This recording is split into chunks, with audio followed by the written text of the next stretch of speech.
this is Betsy Talbot with Married with Luggage.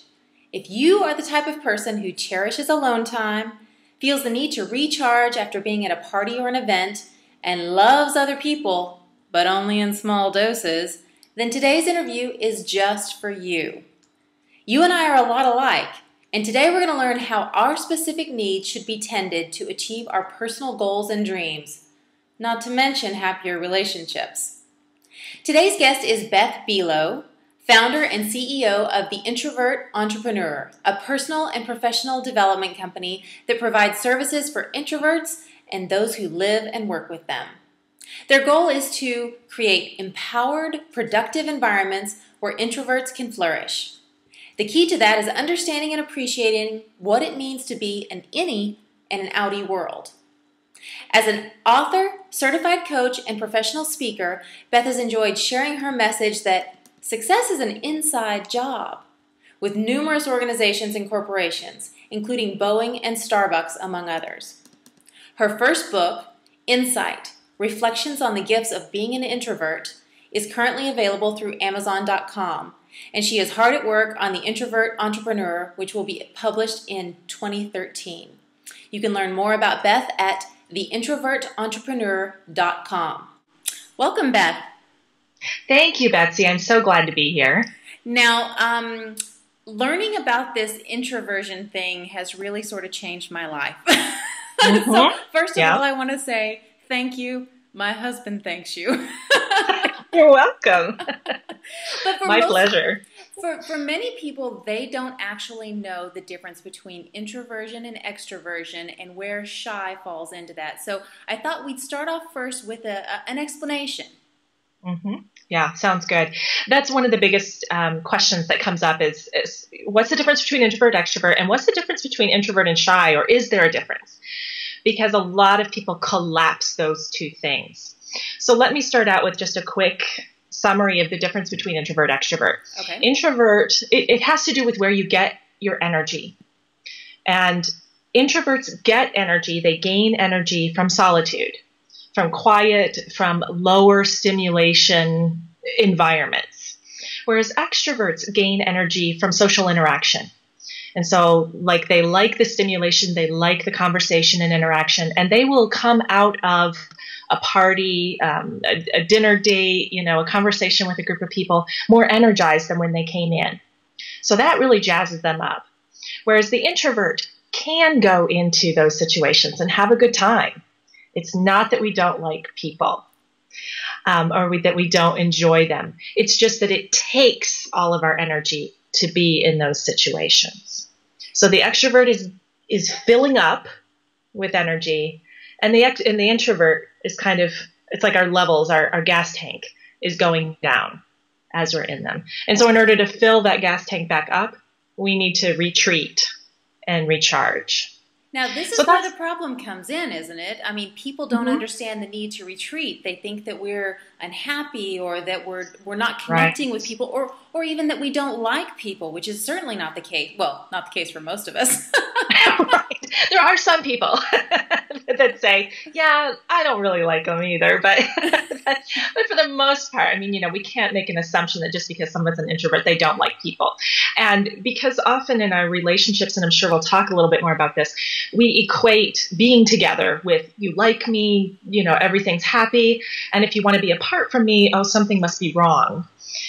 So we tend to read into those kinds of things. Or if you don't want to come to the party, then something is wrong. You're sad, you're depressed, you don't like us, you don't like people. When in reality, probably it's just we need the space for ourselves. It has nothing to do with the other people. It just has to do with us needing to recharge so that we can go out and do that again later, or that I can spend more quality time with you later, just not right now. That was a real growing stage in our relationship, and I know it's hard even for some of my friends, to understand that, I do need that time and space. But let's get back to the fact that, I'm 41 years old and I've just discovered this about myself. Great for you. Really something that I've known all along, but having a name and a definition to it just gives me so much relief. And not only that, it gives me a way to communicate about this with my partner with friends and family and people who know me. And I've noticed just in the few weeks since I read your book that I've been able to draw boundaries and have more energy when I want to by giving myself the recharge time when I need to. So overall, I'm actually spending more time with people now than I was before, which is kind of an odd realization from this, something I never thought would happen. Yeah, Explain that. Explain yourself, cool. Lucy. Yeah, that's amazing. That's the thing. If we, that's what's so important about realizing whether you're an introvert or extrovert. That's why it's such a valuable piece of information, because it gives you additional information and it gives you a vocabulary to start talking about what you need.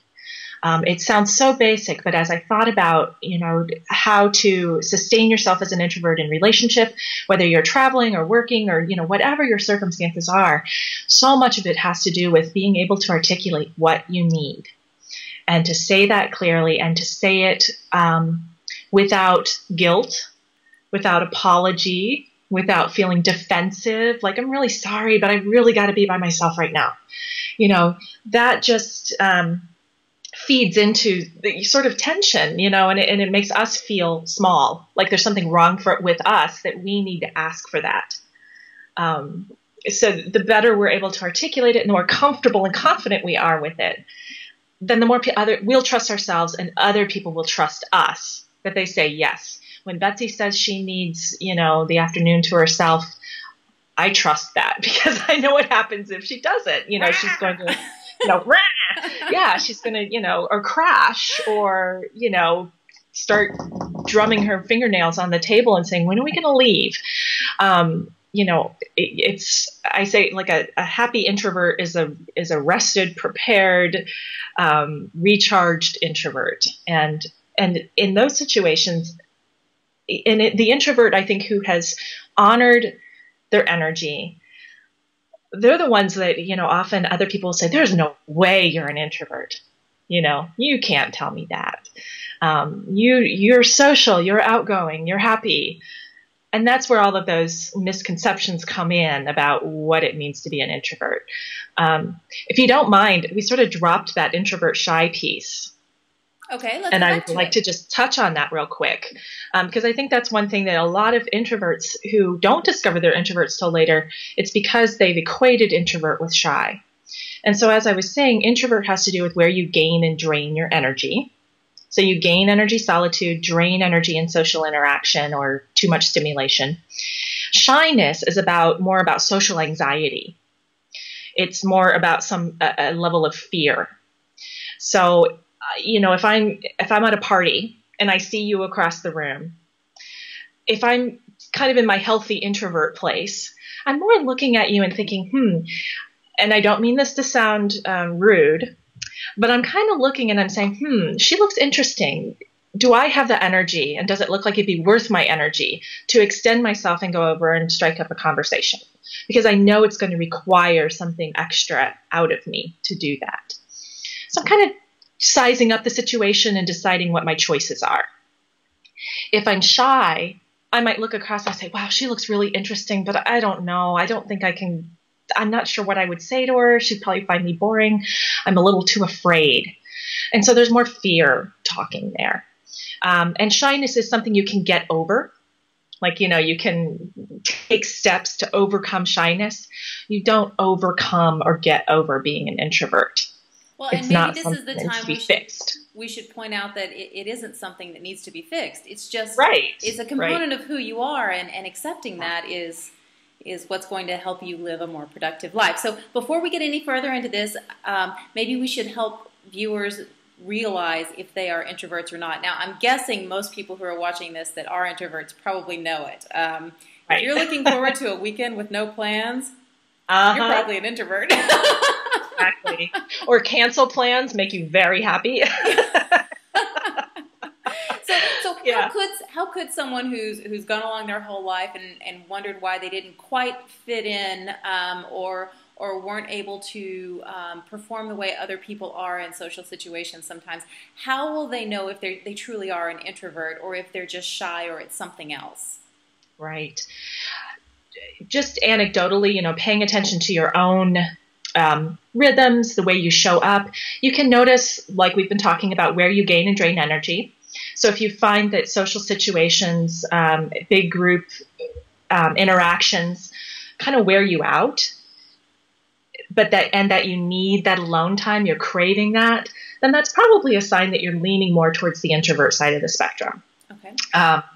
And if you're shy, it's a little, you will feel more fear. You will, or anxiety or nervousness or churning, I guess, as opposed to feeling just like that exhausts me. It's more that scares me with the shy. Right. So maybe like with introversion, it's almost like going out for a really good run or a hike or something like that. You've done something that you really enjoyed, but now you're tired. So you don't regret that you did that, and you don't not want to do that. You just need to recuperate from it. Exactly. You need to recharge your batteries. The other point that is about kind of how you relate to the world, and this gets down to the root definition of introversion and extroversion, which Carl Jung coined those terms and made those differentiations back in the 1920s, I think. And he framed it as it's kind of how you relate to the world. So an introvert goes inward, intro, inside, turning inward. And so our locus of control or our point of reference is more internal, in our minds, what's happening in our gut kind of thing. Whereas an extrovert is looking outward, they're turning outward for information, for feedback. So one of the best ways I can think to describe that is if, say you're coming up against some sort of challenge or a problem, an introvert will often want to retreat with the information and say, okay, so what do I think about this? An extrovert is going to gather information and then gather the troops and say, okay, everybody, let's brainstorm about this. What do you think? And that's how they're going to come to their conclusions. So they thrive on those external interactions, whereas the introvert needs to turn in and interact with themselves, basically, in order to kind of come to their own conclusions. Now, I feel like you've been spying on me. Okay, good. The description that you just gave is every fight that Warren and I have ever had. Something happens, an event, a challenge, a whatever, and I just retreat because I want to analyze it, I want to think it through, I want to figure out what the options are, and he wants to talk it out. Talk it out, exactly. Which he finds he is an extrovert, and he needs that. It's just like when we're traveling and we want to get some writing done. He takes his laptop down to the cafe or something to work amongst other people, and I could never do that in a million years. So we each have this different way of doing things. So I know he needs his way just as much as I need my way. And as we all know, relationships are key to living the life of your dreams and doing the things you want in this world. So how do you make it work when your partner, your business partner, your friend, your family member is an extrovert and you're an introvert and some kind of conflict or challenge rises up? So this is where I wish I could say, you tap your heels 3 times and say, there's no place like home. I wish you could be delivered. But unfortunately, that's not an option. So well, it's especially not an option for us because we don't have a home. Exactly. You are your home. You're traveling, So, so I think, it kind of goes back to understanding what your needs are and being able to clearly articulate them. And perhaps even before you get into those kinds of situations where it's going to come up, you've had conversations where you're just saying, this is what I need. And this is what will happen when I start to hit that wall or when I'm, not able to be fully present for you. And so I need to be able to ask, would it be all right if I step away for a few minutes? Or can we pick this up a little bit later on? Just being able to ask for what you need. And if you've had those conversations and you've gotten really honest with each other, it's a little bit more objective when you're in the heat of the moment. Because if you wait, Warren might just say I really need to talk this out. You won't listen to me. I'm frustrated because I've got all this stuff in my head and it's got to come out. It's the only way I can figure it out. If we don't understand that that's literally what he needs to do, like to ask him to stop processing out loud would be like asking him to stop breathing and saying, "Oh, sorry, you can't breathe." If we've talked about that in advance, then in the heat of the moment, you can say, do you want me to process with you? Would you rather I just stop and listen? Or, I could have a little bit more. I don't have the bandwidth for this at the moment, but I really do want to hear what you have to say. Can you give me a couple of minutes, or can we come back to this? So I think having the conversations before it becomes a crisis, before you're in the heat of the moment, and getting to know each other and your own energies can help you when you do get into those moments, because you still will. You can have conversations every day, but in the heat of the moment, we're going to forget, and we're going to be like, why are you shutting down? Why are you needing to go away and shut the door? We're going to forget, oh yeah, she needs space. So I think in that partnership, it's all about communication. I mean, just as it is with a lot of other things, but really being honest with each other and trying to understand each other, and so that you can be effective in those emotional moments. Well, we always think that we know our partners really well. I mean, Warren and I have been together for 10 years, and knowing your partner and knowing their tendencies, but knowing why they are, and having, I don't want to say a label, but I guess a label to put on it, it brings about, it brings about an understanding that you didn't have before. I know several weeks ago we were staying with some friends, beautiful farmhouse in Slovenia, just having a conversation around the kitchen table, and I was telling my friend about discovering the introversion, and I said something about, I've always known that I drained energy around other people, and that I gained energy when I'm by myself, that it's like a battery recharging. And we just had this conversation, and a couple of hours later, Warren and I were in the bedroom getting ready for bed, and he looked at me and he said, I feel like I learned more about you today than I did in the last 10 years. And I said, what are you talking about? And he said, I overheard your conversation with Michelle and what you said. And he said, it all just magically clicked together. I didn't have a word for it before, but now I know. He said, I wish I would have known this years ago. And I said, you and me both. Exactly. Oh, the fights that could have been saved. Exactly. Yeah. So one of the things that is maybe a little bit of a problem for introverts, or a challenge to overcome, is when you're trying to develop this life of your dreams and live the way you want and do the things you want, you're sometimes breaking social rules, or at least the way people think that you should be living. You're breaking these constraints. And when you don't have the energy to constantly explain yourself in the first place, when you do things like this, it is challenging and draining. What are some tips or some strategies that an introvert could use in the midst of a big life decision, something that they want other people to understand and support, but they don't necessarily want to explain it every single day? Yeah.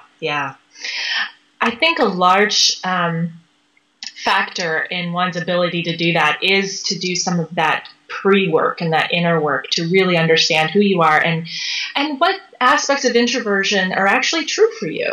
Because someone might listen to this or read something about introversion and say, yeah, that fits, but that doesn't really fit. And so really honing in and learning, having that self-awareness, because again, that gives you the vocabulary later that you don't necessarily have to explain it, but you know how you're going to ask for what you need. So like when you're sitting at a party and you've hit the wall and you're kind of ready to go, even if you've done some of that pre-work, you know enough about yourself that you didn't plan anything else that day. You had some solitary time. You went for a hike in the woods or just a walk through the market. You took a nap. Naps are wonderful. So you've taken care of yourself, but you still find yourself in that kind of situation. We don't have to say, oh, I'm an introvert. I can only take so much. I'm really sorry. I need to go. And I get drained around other people. Like you said, we don't necessarily need to have to explain it, but we can say, I really enjoyed this conversation this evening, and I really want to pick it up again tomorrow. I think I'm going to turn in now. Or it's time for me to go, or just, leaning over and whispering to Warren, I think I'm going to go take a walk around the block real quick. I'll be right back. And that's where your partner can support you in that, where he can just say, okay, that sounds good. Instead of like, oh, what's wrong? Where are you going? And making a big deal about it. Right. So again, that's where you can sort of support each other on what you need. And so it's a lot about just being able to ask for what you need, again, without defensiveness and without apology. So does that make sense? I mean, that does make sense. And you know, question? It's funny that you bring up the leaving the party early because, and again, I think some people who are watching this are going to be surprised to know this about me, but I always leave parties early, and Warren always stays late. And we have this sort of code worked out, and you know, I always let people know, you know, I'm leaving because I have a certain, you know, something tomorrow. I'm writing early tomorrow morning or whatever. I've had a really great time. Please enjoy. Warren's going to stay. Send him home when it's over. And when you're tired of it. I think sometimes people are a little shocked at first that I would leave, and they think maybe that there's a problem or something. So Warren always makes it a point to make not an elaborate display of affection, but something like, oh, you know, I'll have fun. I'll try not to get in too much trouble. See you soon, blah, blah, blah. And we've found that it's worked really, really well amongst people that we know and also the new friends that we meet. So that is actually a proven strategy for us. Oh, excellent. That's perfect. That's perfect. And, you know, I've even advised, I know that with gas prices, and it's not exactly great for the environment, but sometimes, you know, driving separately. If if you're driving somewhere to a party and you've got the luxury of 2 cars, you know, go separately or work out like, oh, can you catch a ride home with so-and-so? Whatever you can do logistically. And I really suggest working that sort of thing out in advance if you can, at least to have the conversation, to say, if I wanted to leave early, would that be okay? Or, you know, would you be able to find a ride home? So just having the conversation in advance so that if one person says, oh, I didn't think we'd be leaving before midnight. And you say, yeah, I was kind of wanting to be in bed by 10, you know? And so just having doing a little bit of that pre-work and having that open communication about it can make a big difference. Now, we talked a lot about communication and other people and how all of this works together. But the thing I'm really interested in, as an introvert, of course, is the inside work, the relationship with ourselves and how we see ourselves as introverts and how that relates to the lifestyle that we want to live, the dreams that we have, the things that we want to accomplish in this world. I know that I love traveling around the world, but I meet other travelers who travel in a very different way than I do. You know, they're seeing 10 or 15 things a day. They're out late at night. They're doing all kinds of things. That's not my style. And I think what's important to know in any dream is that you can adjust it to fit yourself. Absolutely. So what are some of the things that an introvert should be looking at inside, and what are some of the general tendencies, because I know we're all complex, but some of the general tendencies to think about when you're contemplating the life decisions and the big projects that you want to do? Well, I think you hit on something there when you talked about, you know, recognizing that there's a difference between how we're all going to experience something new or how we're going to play out our dreams, because what works for one person is not necessarily going to work for another. And when we're looking at other people, when we've got something that seems larger than life, like what you and Warren have done, we might have a tendency to say, oh, so how did they do it? I've got to do it exactly like they did. And if I'm not seeing 10 monuments in one day, I'm failing. So I think a big part of it is, like you said, to figure out what works for you. And then you've got to trust it. So to do that inner work and say, okay, so what is going to bring me the greatest satisfaction? What is my intention for this visit, for this interaction, for this project? To be really clear about that you are defining it for yourself as opposed to defining it according to other people, whether that's specific people or society at large. Because at least you could probably speak, I'm sure you could speak to this better than I could, but you know, the United States is a very extroverted society. And so things tend to go through an extroverted filter, including our definitions of success or what the American dream is, or, you know, what it means to be a contributing citizen. And I think that different countries, different regions kind of have a personality. You know, some are more introverted, some are more extroverted. So to be aware of what are the forces around you, and then to go inward and do that self-defining. And making sure, am I saying that I want to see 10 monuments in one day because that's what I think that the people on Facebook are going to expect me to do? Are they going to expect me to post all these pictures and blah, blah, blah, blah? Or what's going to make me happy? Like, what's my intention? You know, I really have always wanted to see these two. So, that would make me happy, and that's enough. So to be able to do that inner contemplation and clarification, this is my dream, my goal, not someone else's, and then to trust it and stick with it. And again, I come back to without defensiveness, without apology. It's like, oh, I just didn't have time. I was too tired. There was a long line. We don't have to make up excuses for not doing what other people think we should be doing. That's a great point. And, it just dawned on me, just this moment of clarity. I can't believe you didn't hear the music. But,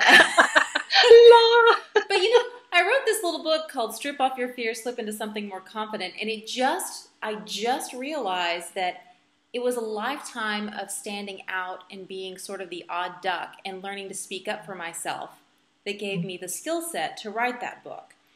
And it just kind of an amazing little thing that just popped into my head.